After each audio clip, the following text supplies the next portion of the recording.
Okay, guys, so I had just finished my lesson where we described a lot of words, beautiful words, starting with the letter D, and I had used a couple of roots starting with D, of course, that will help you remember the meaning of these words. Since I had a lot of words with the alphabet, with the letter E as well, so I'm going to quickly jump onto that, and this lesson would comprise. Basically of this letter and the words starting with E. The first word, of course, is ego as the root. The first root that we are going through is ego, which basically means self. Now, when I checked online, this is very, very interesting, guys. If you look at this, the definition of ego over here, online, if you look it up, it says your ego is your conscious mind, the part of your identity that you consider your self. If you say someone has a big ego, then you're saying that he or she is too full of himself or herself. So I started thinking, is ego a positive word or a negative word? When we speak to each other, we usually use ego in a negative context. We say, अरे उसका तो बड़ा ego है या वो इतना ego से भरा हुआ है.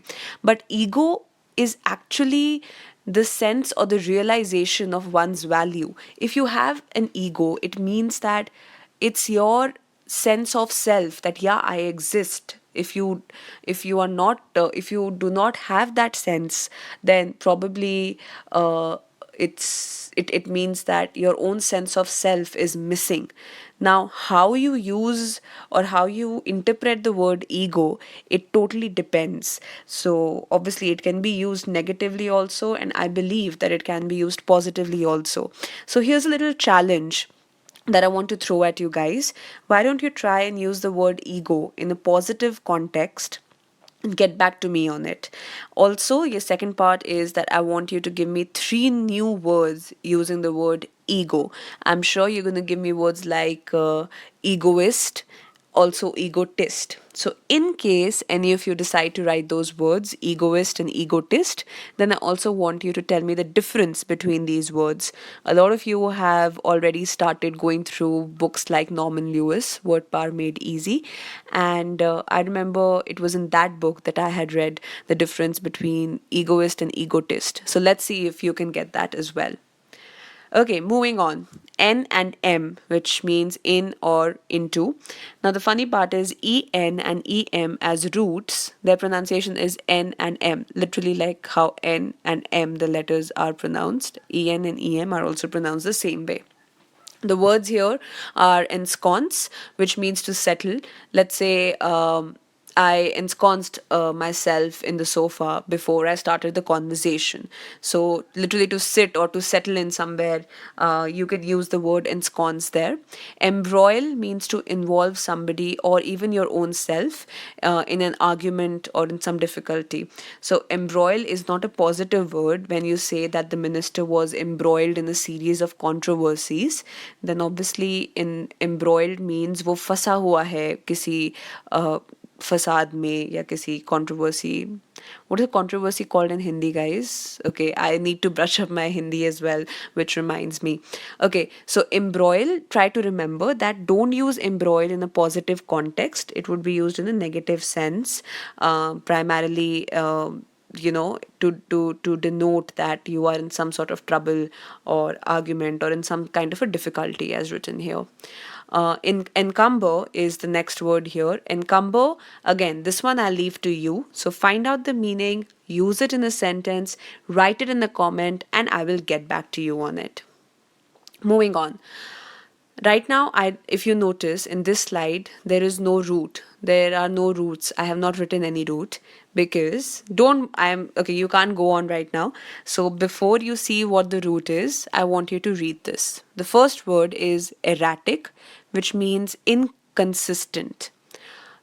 Look at the sentence. Over the past few weeks, the weather has been erratic, making it quite difficult for us to plan an outdoor event. Next, aberration, deviation from the proper course. A person with one blue eye and one green eye is said to have a genetic aberration. Guys, the sentences that I have used for erratic and aberration make the meaning very clear. I have also written the meanings here. Erratic, that is inconsistent. Aberration, that is deviation from the proper course. What I want you to do is to guess the root, okay, of these words on the basis of these sentences and the meanings. You need to guess what the root is and what is the meaning of that root. So, what is the common root here? I'm sure you can find that out.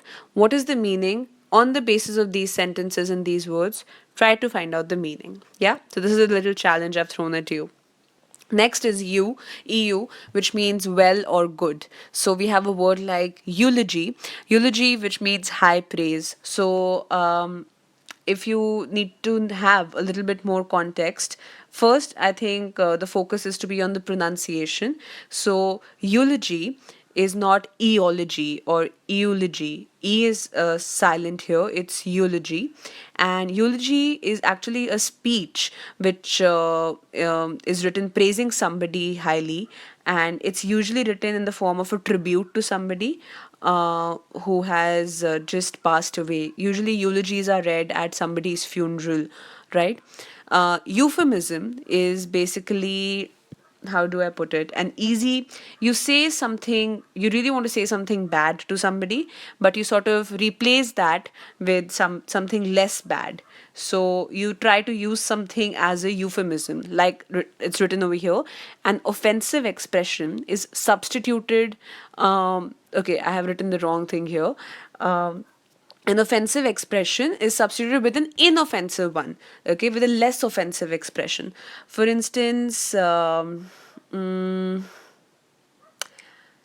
say if I have to say that you are lying, these days a lot of people say that, hey, I wasn't lying. These are just alternative facts.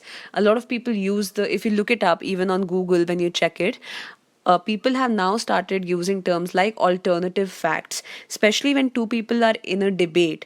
And this is a point that, can be helpful for you in your group discussions and maybe even interviews as well. So somebody says something, let's say your interviewer asks you something and you say, yeah, this is the point. And then your interviewer says that, no, this is wrong. You're lying about this, or this is not the right information.